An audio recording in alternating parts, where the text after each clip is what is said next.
Do you need assistance?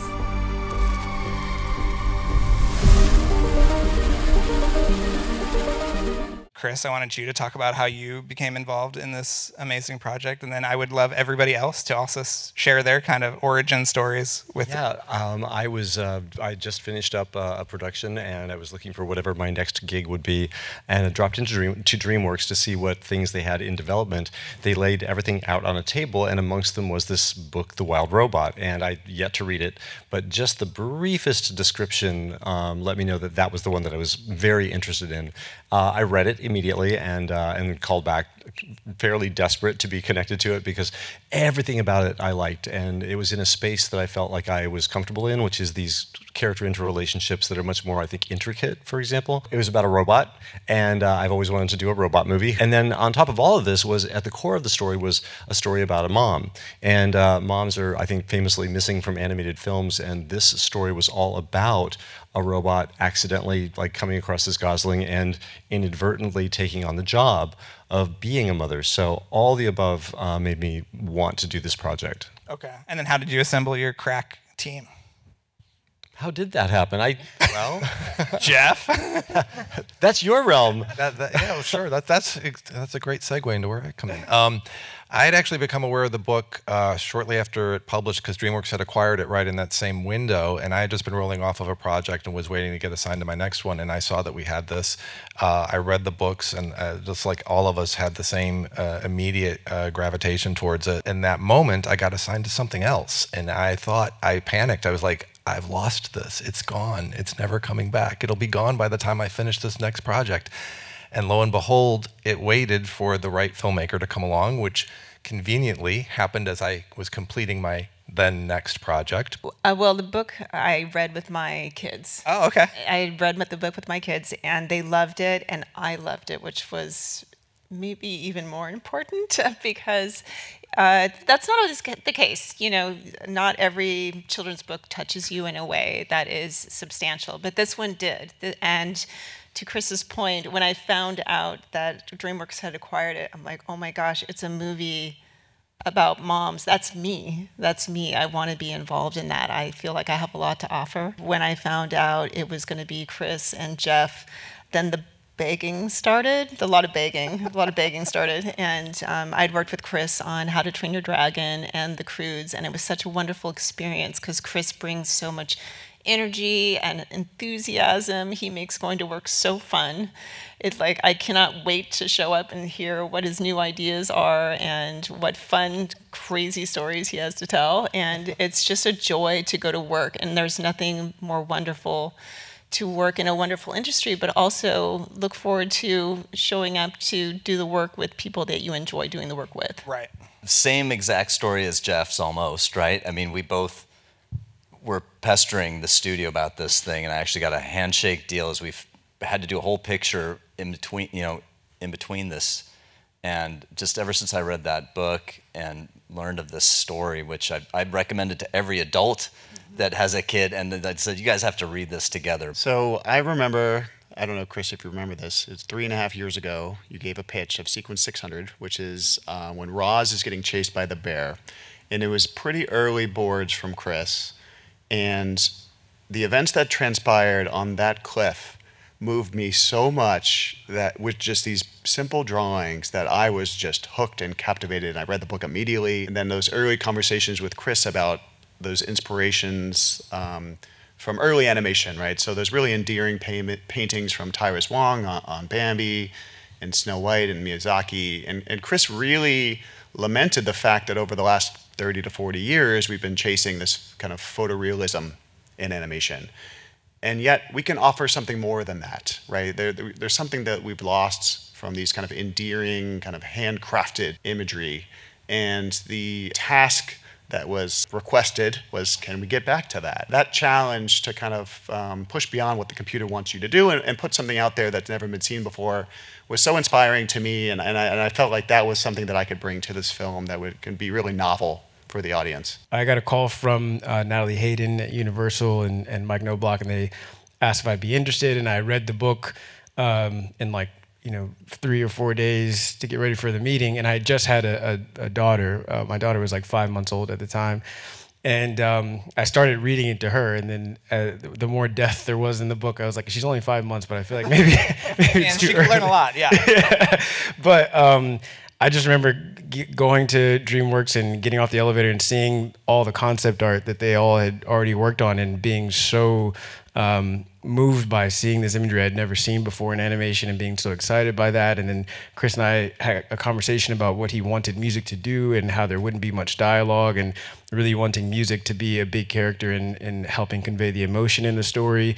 And for me, that was something that was so exciting, because my love for what film music can do started watching cartoons, started watching Tom and Jerry, or Looney Tunes, or the Silly Symphonies, old Disney cartoons, and just seeing how much music can convey an emotion without any dialogue. And so to have that task set before me in this project, I felt so excited to hopefully be a part of it. And once they called me, this was a dream come true. Well, while we're on the subject of music, do you want to talk about picking, Kris? Because you have had some of the most iconic kind of scores, I think, in probably film history, between Alan Silvestri and, all of these great scores. So what about Kris? It was Mike Knobloch and Natalie that said, what do you think about Kris Bowers? And I was listening to his music, particularly with King Richard. And this is where, okay, you're going to see me, I don't know the right terms to say, but there was something about it that was right, all the way down. And it had this, there was a vulnerability and a spareness to it sometimes, but there was always power, and there was always this emotional content. And I guess it was the emotional content that I really identified as like a perfect match for our movie. And we talked very early on, and I've always insisted and understood that music does some of the heaviest lifting emotionally and story-wise in these films. So after Lilo and Stitch, Dean and I still do it, of course, always will do it. I build houses for music within the movie, places where I want the characters to stop talking, and music is our voice. Particularly, there's this set piece in the middle of the film, the migration. And that's a really good example of that in action, giving enough space for that music to establish itself and then develop and find its full scale. So I think in a 100-some-odd-minute movie, we have around 80 minutes of music, and that's an example, I think, a good way of illustrating the premium that I put on that part of this process. Yeah, the time-lapse sequences in particular, I would love to know about, because this was something new for you. This was unproven water. But tell me about how that came to be. Well, it started with a problem, which is that we had to show the course of Brightbill's development from spring all the way until fall, from the moment he's hatched until he flies away on migration. And in the first versions of the movie that we did not have a way to communicate that.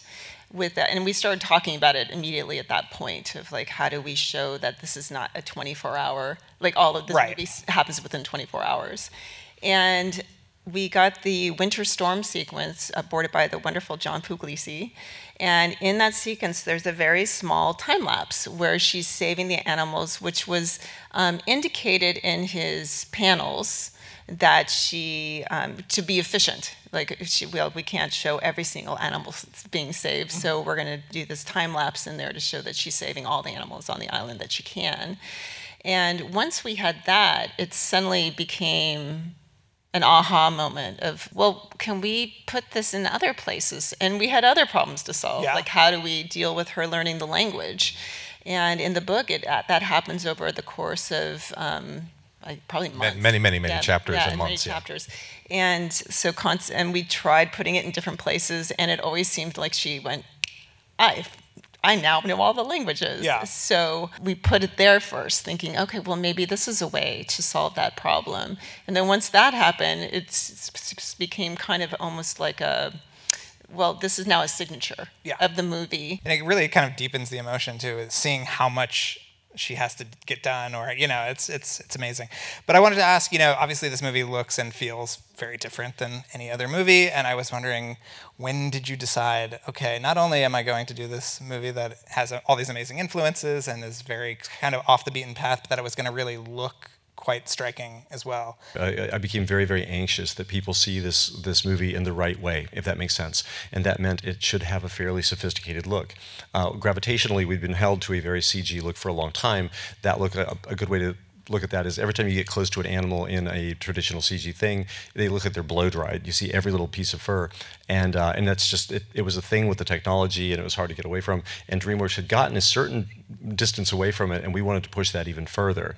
And I think that achievement, I think, really helps the film speak the way it does. We talked a lot about Bambi right away, and how much we love Tyrus Wong's concept pieces, and just how much emotion and kind of truth to nature is in these pieces. It was kind of daunting to say, all right, can we do that in CG? But people like Jeff and others were building all these tools with the artists in mind, you know, from Bad Guys to Puss in Boots 2. We could actually now start applying brush strokes. We could actually start taking out detail. That's a big one, because if you think about CG, it's always been about how much detail can we layer on this thing to make it realistic. Can you talk about people actually drawing the trees? Yeah, well, that's the thing is like, so what I've learned from Bad Guys and Puss in Boots is you can't just do these things in lighting and compositing. You have to think about the final frame throughout the production process. So in modeling, we're literally drawing the plants, and we're drawing with like a level of artistic detail. So you might draw the same plant,